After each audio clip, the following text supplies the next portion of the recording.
అనారోగ్యం, ఉద్యోగం, వ్యాపారం అప్పులతో బాధపడుతున్నారా? వెంటనే జేకేఆర్ గురువు గారికి కాల్ చేసి అపాయింట్మెంట్ తీసుకోండి. నమస్తే రమగారు. నమస్తే జయ. రమగారు, కొన్ని అనుకుంటాం, వాటిని సాధించలేకపోతాం, పూర్తిగా ఇంకా ఓడిపోయాం అనిపించేస్తుంది. కొంతమంది లెగుస్తారండి బాల్స్ లాగానే, ఎత్తి నేలకేసి కొడితే ఎంత స్పీడ్ లెగుస్తో అంత స్పీడ్ లెగుస్తారు. కానీ కొంతమంది మాత్రం అక్కడే ఆగిపోతారండి. వాళ్ళని లేపటానికి చుట్టుపక్కల వాళ్ళు, కుటుంబ సభ్యులు ఎంత ప్రయత్నం చేస్తారో, ఎన్ని విధాల ప్రయత్నాలు చేసినా వాళ్ళు లెగిసి నడవకపోగా శాంతం నిద్రపోతామంటారు. రకరకాల అలవాట్లకి బానిస అవుతూ ఉంటారు. బయటకు తీసుకురావటం చాలా కష్టం కదా రమగారు. వాళ్ళని ఎట్లా మోటివేట్ చేయాలి? చిన్నప్పటి నుంచి అంటే ఇలాంటి ఏదైనా సమస్య వచ్చినప్పుడు పడిపోకుండా ఉండటానికి ఏమన్నా మనం ఫస్ట్ నుంచి ఏమన్నా నేర్పించాలా? వాళ్ళ మనస్తత్వాలే ఉంటాయి జయ. కొంతమంది అట్లా దిగాలు పడి కుదేలైపోతారు. వాళ్ళ చుట్టుపక్కల ఉన్న సమాజం కూడా వాళ్ళని మరింత బాధకో డిప్రెషన్కో గురి చేసే లాంటి పరిస్థితులు ఉన్నాయనుకో, వాళ్ళు ఇంకా కుంగిపోతారు. చెప్పలేకపోతాం. మనుషుల తత్వాలు కూడా ఈ డిప్రెస్డ్గా అయిపోవటము, డిప్రెషన్లోకి కూరుకుపోవటము, ఇవి వాళ్ళ బేసిక్ మెంటాలిటీని ఆధారపడి ఉంటుంది. దాని మీద మీరు ఒక ఏడాది లోపల పిల్లల్ని చూడండి, ఈ డిప్రెషన్లో కూరుకుపోయేవాళ్ళు, నేను ఓడిపోయానని ఇంకా గెలవలేనని భావించేవాళ్ళు, వీళ్ళు సాధారణంగా ఎవరుంటారు? సాధారణంగా పిల్లల సంగతి తర్వాత చెప్దాం. అసలు సాధారణంగా చదువుల్లో ఫెయిల్ అయిన వాళ్ళు, ఎగ్జామ్స్ ఫెయిల్ అయిన వాళ్ళు, వాళ్ళు ఏదో ర్యాంక్ వస్తుంది అనుకుంటారు, అది రాదు. ఫలానా కాలేజీలో సీట్ అనుకుంటారు, అది ఎక్స్పెక్టేషన్ ని రీచ్ కాలేని వాళ్ళు. దానికి చాలా ఫ్యాక్టర్స్ తోడవ్వాలి. జనరల్ ఫ్యాక్టర్స్ ఏంటమ్మా, మన చదువు, మన అటెంప్ట్ కాకుండా చుట్టుపక్కల ఉన్నవి, ఎంత పోటీ ఉంది, ఎంత కాంపిటీషన్ ఉంది ఆ సీటు కోసం, దాన్ని బట్టే కదా అది డిసైడ్ అవుతుంది. జనరల్గా చదువులు, మార్కులు, సీట్లు, కాలేజీలు, ఫలానా క్యాంపస్లో ఉన్న ఏమంటారు క్యాంపస్ సెలక్షన్స్, సీట్లు రాకపోవటము, ఇది ఒక ప్రాబ్లం. అక్కడి నుంచి ప్రేమలు, పెళ్ళిళ్ళు, ప్రేమలు ఫెయిల్ అవటం. ఇది బాగా, వీళ్ళు ప్రేమిస్తారు, అవతలది ప్రేమించదు, లేదా ఇదే ప్రేమిస్తుంది, వాడు ఒప్పుకోడు. ఇద్దరు ప్రేమించుకుంటారు, వాడు కంటిన్యూ చేయడు, లేదా అదే కంటిన్యూ చేయదు. వీళ్ళిద్దరు కంటిన్యూ చేస్తామన్నా పేరెంట్స్ పరిస్థితిలో ఏదో సహకరించవు, పాప వాళ్ళకు కూడా అవుతాయి ఇవి. అక్కడి నుంచి పెళ్ళిళ్ళు, ఫెయిల్యూర్స్, పెళ్ళిళ్ళల్లో కంటిన్యూ అవ్వటము, అవ్వకపోవటము, రిలేషన్స్లో కంటిన్యూషను కాకపోవటము, ఆస్తులు రాకపోవటము, పుట్టింటి వాళ్ళు సహకరించలేదనో, అత్తారింటి వాళ్ళు సహకరించలేదనో, అన్నదమ్ములు హెల్ప్ చేయట్లేదనో, సిస్టర్స్తో పవలేకపోతున్నామనో, ఇవి కాకుండా మధ్యలో ప్రమాదాలు, అబ్యూజివ్ థింగ్స్, అవమానాలు, ఆఫీసుల్లో ముందుకెళ్ళలేకపోవటాలు, ప్రమోషన్లు రాకపోవటాలు, ఇన్ని ఉన్నాయి జయ జీవితం అంటే. ఇంకా నేను డజన్ చెప్పా, ఇంకా 10 డజన్లు ఉన్నాయి ఇంకా. ఇందులో ఇంత పెద్దవి కాకుండా చిన్నవి, పక్కింటి వాళ్ళతో తగాదా, వెనకింటి వాళ్ళతో తగాదా, ఎవరైనా మనతోటి కొంచెం అసభ్యకరమైన ప్రవర్తన, ప్యాచప్ చేసుకోలేకపోవటం, అవ్వకపోవటం, స్నేహితులతో తగాదాలు కదా, ఆఫీసుల్లో చిన్నబుచ్చుకోవటాలు, ఒకడు పరిగెత్తేస్తున్నాడని మన కుళ్ళు, మన మానసిక దౌర్బల్యాలు, ఇన్ని కారణం అవుతాయి కదమ్మా కుదేలైపోవడానికి. తప్పకుండాను. కాకపోతే ఏదైనా దేనికైనా తెల్లారితే 2. బాగా చెప్పారు. ఇంతే. ఇవాళకి ఏదో హాహాగా ఉంటాం, రాత్రి పడుకుంటే పొద్దుటికి పాత పడిపోతుందమ్మా మ్యాటరు. ఏ మ్యాటర్ అయినా పాత పడిపోతుంది. ప్రేమలైనా, పెళ్ళిళ్ళైనా, ఇంకోటైనా, ప్రతి దానికి భవిష్యత్తు ఉంటుంది. మరణం తర్వాతే ఏముందో మనకు తెలియదు, అదొక్కటే మనం ఏమీ చేయలేం. మరణించిన తర్వాత నువ్వు ఏమీ చేయలేవు. నువ్వు బతికుంటే, బాగుంటే ఏదైనా చేయొచ్చమ్మా. నువ్వు ఎక్కడ ఫెయిల్ అయ్యావో అక్కడ పాస్ అవ్వచ్చు, ఎక్కడ పోట్లాడావో అక్కడ మళ్ళీ గెలుపొందొచ్చు, ఎక్కడ ప్రేమను పోగొట్టుకున్నావో ఇంకొక ప్రేమ అదే ప్రేమ కాకపోతే ఇంకోటి ఏమిటా పొందా ప్రేమలకి, ఇంకోళ్ళు దొరుకుతారు. సంతానం ఒకళ్ళు పోతే మనిషి ఇంకొకళ్ళు వస్తారు, భర్తలు పోతే భర్తలు వస్తారు, భార్యలు పోతే భార్యలు వస్తారు. జీవితమే పోతే శూన్యం. పైగా నువ్వు మిగిల్చిన శూన్యం ఉంది చూడు, ఇక్కడ నీ గ్యాప్ పూడ్చరా అనేది అవుతుంది. నీకు కాదది, ఉన్నవారికి. నువ్వు గ్యాప్ చేసి వెళ్ళిపోతావు, సుఖపడ్డాను అనుకుంటావు, నీకు తెలియదు అంతే. కానీ నువ్వు చేసిన గాయం ఇక్కడ ఎంత ప్రభావవంతమైన గాయం అవుతుందంటే, నువ్వు ఉండి ఫిల్ చేసుకోవాల్సిన పరిస్థితిని వదిలేసి పారిపోయి తగలబెట్టేస్తావు దీన్ని. నీ సమాజం అంతా కుదేలైపోతుంది నీ ఒక్కడి వల్ల. పారిపోవటం ఒక ఎత్తు అయితే నిస్సత్తువుగా ఉండిపోవటం. నిస్సత్తుగా ఉండిపోతే 2 రోజులు పోయాక కోపపు అవుతారమ్మా. ఇదివరకు అట్లాంటి సమాజం కాదు ఇప్పుడు. ఇప్పుడు భర్తల్ని పోగొట్టుకున్నారు అమ్మాయిలు అనుకుందాం, పెళ్ళిళ్ళు చేసుకోవట్లేదమ్మా. 60 ఏళ్ళు వచ్చాక రెండో పెళ్లి చేస్తున్న సమాజాలు ఉన్నాయి కదా తల్లి. ఇప్పుడు భార్యను పోగొట్టుకున్నావు, అది ఎప్పుడూ ఉంది. డివోర్సు అది ఉంది. ప్రేమలు అవి దొరకరా? దేశం ఏం గొడ్డుపోయిందా? ఓ పెళ్ళా ఉండి శుభ్రమైన జీవితం ఉన్న వాళ్ళకే మళ్ళీ ప్రేయసులు దొరుకుతున్న కాలం ఇది. ప్రేయసులు దొరుకుతున్నారు, ప్రియులు దొరుకుతున్నారు. 2-3 స్నేహితులను మెయింటైన్ చేస్తున్న ఆడాళ్ళు మగపిల్లలు లేరమ్మా ఈ రోజుల్లో. ఎంత సహజమైంది. ఉద్యోగము ఫెయిల్యూరు. 100 ఉద్యోగాలు ఉన్నాయి, ఉద్యోగమే రాలేదు. వ్యాపారం చేసుకో, శుభ్రంగా 4 కూరలు వండి జనాలకి ఇచ్చేయి. కర్రీ పాయింట్ పెట్టుకున్నా బతికిస్తున్నారు కదమ్మా, కూరల మీద బతికిస్తున్నారుగా. ఏం చేస్తే బతకలేని చెప్పు? ఏదైనా చేయొచ్చు. నీకు అదేదో కావాలని కాదు, అసలు బతకాలని ఉండాలి మొదట.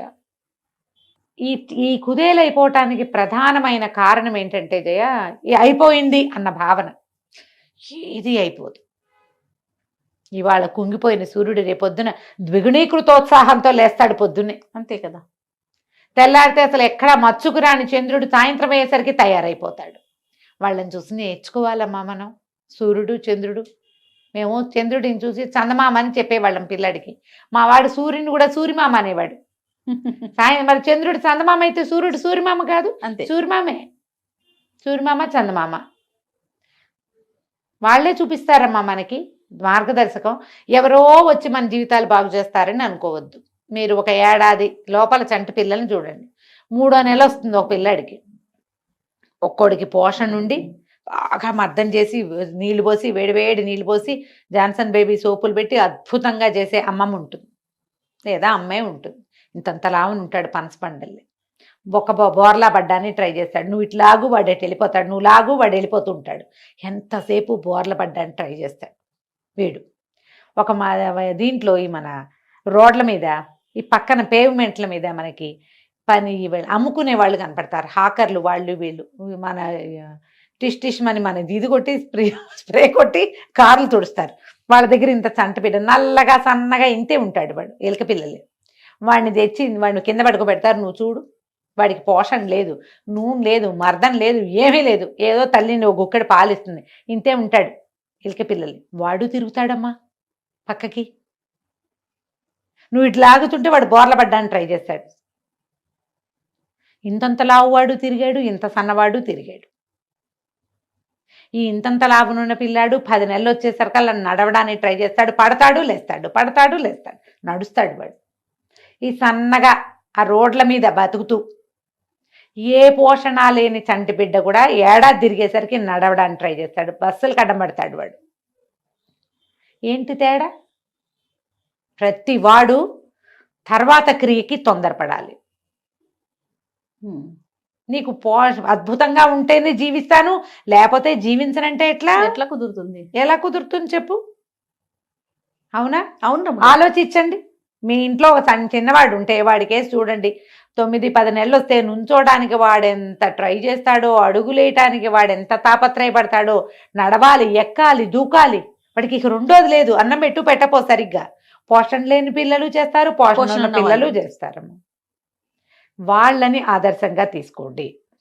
నాకేం పోయే కాలం, ప్రేమే పోయింది. నాకు ఉద్యోగం ఉంది, అమ్మా నాన్న ఉన్నారు, ఇల్లు బాకిలి ఉన్నాయి, పోనీ లేవు. ఎవరో ఫ్రెండ్స్ ఉన్నారు, 4 ఉన్నారు మన చుట్టూతా. నేను లేచి నుంచుంటా. ఈ ప్రేమ కాకపోతే ఇంకో దాన్ని ప్రేమిస్తా. ముందు ఏ కారణంతో ఈ ప్రేమ పోయిందో ఆ గ్యాప్ నేను పూడ్చుకుంటా. ఏ కారణము లేదు, దానికి వేరే వాడు ఎవడో దొరికాడు, వాడు ఎవడో బాగా సెటిల్ అయ్యి ఉన్నాడు, అందుకని పోయింది అనుకో. నేను కూడా సెటిల్ అవుతాను. ఇంకొత్త నాకు ఇదే కావాలనుకోవద్దు. నిన్ను వదిలేసిపోయింది కావాలని అనుకోవద్దు. నువ్వే కావాలని ఎవరు వస్తారో వాళ్ళ కోసం చూద్దామనుకో. నువ్వు బాగా సెటిల్ అయితే మళ్ళీ వెళ్ళిపోయిందే మళ్ళీ తిరిగి రావాలని కోరుకోకండి. చిచ్చి, అంతకంటే దౌర్భాగ్యం ఇంకోట్లేదు. చాలా మంది పిచ్చి భేదవాళ్ళు అందులోనే ఉంటారు. ఆ వెళ్ళిపోయిందే కావాలని. ఆ ఎవరితో ఒకడు పెళ్లి చేసేసుకున్నాడు, వాడే కావాలనుకుంటారు ఆడపిల్లలు కూడా. ఆల్రెడీ ఎవరితోనో పెళ్లి చేసేసుకున్న వాడు ఎందుకు మనకి? ఎందుకు చెప్పు? ఫ్రెష్గా చూసుకోవచ్చు కదా. ఏమైంది రమ్మ గారు మీకు? ఇలా ఉందా లేదా జయ ఆలోచన? నిజంగా ఉందండి. నిజంగా ఉందా? అట్లానే నేను ఆలోచిస్తున్నాను. సమాజంలో ఏముందో అదే చెప్తున్నాను. మళ్ళీ ఏంది నేను చెప్పటల్లా? అసలు నువ్వు వద్దు అన్న వాళ్ళు ఎందుకు వాడు వద్దు చీ అనటే నిన్ను ఇది కాకపోతే పట్టుకుని ఇంకో వేలాడతారు. వేలాడతారు. ఇంకో దాన్ని చూసుకుందాం, చీ ఆనందాన్ని చూసుకుందాం అంతే కదా. కదా. నువ్వే కావాలనే వాడిని వెతుక్కుందాం. ఆల్రెడీ ఎవరితోట ఉంటూ దానికి పిల్లలు కానీ దాని సంసారం పోషిస్తూ నీతో కూడా సరసమాడతాననే వాడిని చూడొద్దు అసలు, మనకొద్దు. ఇది ఇంకో టాపిక్ రాబోతుంది, మేము మాట్లాడాలి అసలు తప్పకుండా. అలాంటి వాళ్ళ జోలికి వెళ్ళకండి. ఇక్కడ నుంచోవద్దు, నడవండి. కొన్ని రోజులు దుఃఖం కష్టం ఉంటాయమ్మా. ఏదైనా ఒక గాయం తగిలితే అది మానడానికి సమయం టైం పడుతుంది. ఇవ్వాలి కదా. టైం తీసుకోండి, కానీ అక్కడే ఉండిపోవద్దు, ఉండద్దు. చేతికి తగిలిన గాయమే వారం రోజుల్లో మాయమైపోతుంది కదా. మాయమైపోతుంది. మనం అక్కడే ఉంటామంటే ఎట్లా? ఉంటామంటే ఎట్లా? మనసుకి తగిలిన గాయాలు మానవు లాంటి సినిమా డైలాగులు చెప్పకండి. మరి శుభ్రంగా మానతాయి, అంతకంటే పెద్దవి కూడా మానతాయి. మాన్పించుకోవాలి. మందేసుకోవద్దు. మందేసుకోవాలి, దేనికైనా మందేసుకోవాలి. సమాజం చాలా ఉంది, ప్రపంచం చాలా పెద్దది, జీవితం బహు చిన్నది. అత్యంత అద్భుతమైన జీవితం మానవ జీవితమే. ప్రపంచంలో ఎన్నో ప్రాణులు ఉన్నాయి, మనలాంటి ప్రాణి ఇంకోటి లేదు, మనమే అది. అంతే. మనకి దొరికిన ఈ అద్భుతమైన మానవ జీవితాన్ని ఇంకా పరమాద్భుతంగా మార్చుకునేందుకు మనని మనం మోటివేట్ చేసుకోవాలి. సమస్యలు వస్తాయి, బాధలు వస్తాయి, ఆశాభంగాలు కలుగుతాయి, వాటి దగ్గరే ఆగిపోవద్దు, నడవండి. నడపటానికి చుట్టూతా ఉన్న వాళ్ళంతా ఏదో ఒక సహాయం చేయండి, ఒక మంచి మాట మాట్లాడండి, వాడిని బయటికి తీసుకురండి. ఈ తాగుబోత్తనాలు, తిరుగుబోత్తనాలు, ఏదో అలా పడిపోయి ఉండటాలు, ఇప్పుడు కొత్త కొత్త వచ్చిన దౌర్భాగ్యాలు, అవన్నీ చూడ్డాలు, ఏదో ప్రపంచాన్ని సృష్టించుకుని అందులో ఉండిపోవద్దు. ఒక చిన్న దాంట్లో ఉండకండి, ఒక సెల్లో ఉండద్దు, స్పెల్లో ఉండద్దు. ప్రపంచాన్ని సొంతం చేసుకోవడానికి ప్రయత్నం చేయండి. రైట్. ముందుకెళ్ళటానికి మీరెంత ట్రై చేస్తే ఆ ప్రపంచం మిమ్మల్ని అంత చేసి పట్టుకుంటుంది, దగ్గర తీసుకు. ఈ యూనివర్స్ ఎట్లా చేస్తుందంటే జయ, చూస్తూ ఉంటుంది. నువ్వు చేయి చాపితే అది చేయి చాపుతుంది, నువ్వు చేతులు కింద పెట్టుకుని ముడుచుకు చూస్తుంటావు, అది నీకేసి చూస్తూ ఉంటుంది. నువ్వు ప్రయత్నం చేయి, నీకు అవకాశాలు చూపిస్తుంది. ప్రకృతి అంతేనమ్మా. అవునండి. నువ్వు ఏ ప్రయత్నము చేయవు. నేను బావిలో పడ్డానని దేవుడా అని కూర్చున్నావు, ప్రకృతి నీకేమిచ్చింది? వెదవది నోరు ఇచ్చింది, కాళ్ళు చేతులు ఇచ్చింది. ట్రై చేయి, అరువు కేకలు పెట్టు కనీసం. అంతే. నీ కేక వినపడేందుకు ఒక మనిషిని అటు తీసుకొస్తుంది. ఎంతమంది జీవితాల్లో ఇలాంటివి జరుగుంటాయి జయ. 100% రమ్మ గారు కదా. మనం అలాంటి ఊహ చేయాలి. ఇది పోతే ఇంకొకటి ఖచ్చితంగా వస్తుంది, పోగొట్టుకోవద్దు. కానీ అదే పోయిందనుకో, దానికోసం వెంపర్లాడద్దు, ఇంకొక దాన్ని సొంతం చేసుకునే ప్రయత్నం చేయాలి. అలా ఆలోచించాలి. కొన్నాళ్ళు దుఃఖించండి, మౌనం చేయటం తప్పదిగా. కొన్నాళ్ళు విషాదంగా ఉంటాం, కానీ బయటపడాలి. ఆ బయటపడడానికి మనం వంతుగా ఒక ఫ్యామిలీ మెంబర్సో, స్నేహితులు, ఎవరో ఒకళ్ళు కొంచెం సహాయం చేసి వాళ్ళని ఎవరితోటైనా మాట్లాడించి కొంచెం ముందుకు తీసుకెళ్ళి బయటపడేయాలి. ట్రై చేస్తే ఆటోమేటిక్గా మళ్ళీ వాళ్ళు కొత్త జీవితాన్ని అందుకుంటారు. దీనికి కుటుంబము, సమాజము, మన వంతు పాత్ర మనం పోషించాలి. అప్పుడు ముందుకెళ్తారు, ఇంక ఇబ్బంది ఏమి ఉండదు ఆ తర్వాత. రైట్ అండి. నమస్తే. నమస్తే జయ.